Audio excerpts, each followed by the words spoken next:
Am I the asshole for kicking my son, 20M, out of my house after he screamed at his mother and ignored my request to not smoke in my home? I, 40M, accidentally got my wife, 39F, pregnant when we were 20 and 19. We eventually decided to keep the baby, and I was always by her side. We later got married. It was tough though, so my parents played a big part in raising our son, often spending more time with them than us in his early childhood. Due to their role, they have a strong attachment to him and see him as an angel who can do no wrong.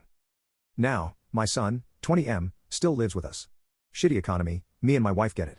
The basement is his living space. As a teenager, he progressively became more and more secluded and never grew out of it in adulthood. He has been getting more hostile with us lately and spends most days in the basement, only coming up to use the bathroom. Lately, he has been smoking weed often. It's legal for recreational use in our state, but he's underage, being 20 years old. I told him I wouldn't govern his life, he is an adult after all, but didn't want him smoking in my house. Partially due to the smell and partially due to him being underage. He has ignored my simple request multiple times.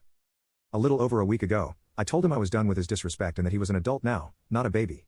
He didn't like this very much and went back to his hobbit hole in the basement. Not even 30 minutes later I smell weed again. My wife saw how angry I was and offered to talk to him instead. It was quiet for a while until I suddenly heard my son screaming like never before. I rushed downstairs, and my wife looked scared and was basically crying as he screamed at her. I took her upstairs and told her to wait. I closed the basement door, grabbed my son by his shirt collar, and told him if he ever spoke like that to his mother again, there would be consequences. I told him to get the fuck out of my house by morning or I'd call the police on him for trespassing because he was no longer allowed in my home. This was the first time I actually saw my son scared of me, and he was out by morning the next day.